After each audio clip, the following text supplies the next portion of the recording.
Hello বন্ধুরা, কেমন আছো তোমরা সবাই? চলো আজকে তোমাদের জন্য নিয়ে আসলাম একটা চিকেনের দারুণ রেসিপি। আশা করছি রেসিপিটা দেখলে তোমাদের খুবই ভালো লাগবে, জিভে জল এসে যাবে। আমার তো এসে গেছিলো। আর যেটা দেখার জন্য পুরো ভিডিওটা দেখতে থাকো। তার জন্য নিয়ে নিলাম 500 গ্রাম চিকেন এবং তার সঙ্গে নিয়ে নিয়েছি আদা, রসুন, ধনে পাতা আর লেবু। এইগুলো ইনগ্রিডিয়েন্টস লাগবে এই চিকেনটা বানাতে গেলে, এগুলো লাগবে। তার সঙ্গে নিয়ে নিয়েছি cornflour, butter, chilli flakes, oregano আর হচ্ছে তোমার গোলমরিচের গুঁড়ো। এবার চিকেনটাকে আমি লেবুর রস দিয়ে কিছুক্ষণ একটু মেখে রেখে দিলাম। তার সঙ্গে দিলাম একটু গোলমরিচের গুঁড়ো, তার সঙ্গে দিচ্ছি কর্নফ্লাওয়ারও দিচ্ছি। কর্নফ্লাওয়ারটা অল্প পরিমাণে দিচ্ছি। তার সঙ্গে দিলাম একটু আদা আর রসুন পেস্ট না, আমি একটু ক্রাশ করেই দিয়েছি। পেস্ট তোমরা চাইলে পেস্টও দিতে পারো, আমি একটু ক্রাশ করেই দিয়েছি মিক্সিতে। ময়দাও দিয়েছি, তার সঙ্গে ময়দা দিয়েছি, নুন দিয়েছি। এটাকে ভালো করে মেখে নিয়েছি।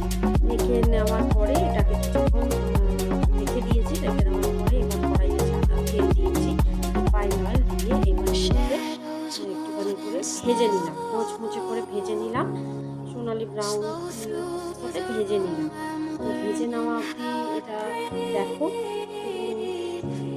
ভেজে নেওয়ার পরে এগুলোকে সব এক এক করে তুলে নিলাম, যতগুলো ছিল সমস্ত কিছু ভেজে নিলাম। আর তোমরা ভিডিওটা কোথা থেকে দেখছো এবং সেটা অবশ্যই জানিও, আমাকে কমেন্ট সেকশনে জানিও কেমন লাগছে ভিডিওগুলো তোমাদের।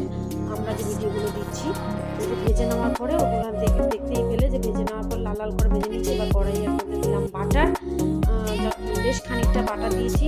বাটার দেওয়ার সঙ্গে সঙ্গে তার সঙ্গে দিয়েছি একটু সাদা তেল, বাটারের সঙ্গে অল্প করে সাদা তেল দিয়েছি।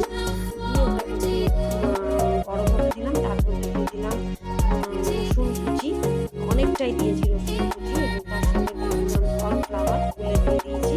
তার সঙ্গে এবার তারপরে পরপর জিনিসগুলো দিয়ে দিচ্ছি। সেগুলো হচ্ছে তোমার অরিজিনাল দিলাম, কিছুটা চিলি ফ্লেক্স দিলাম, নুন স্বাদ মতো দিলাম।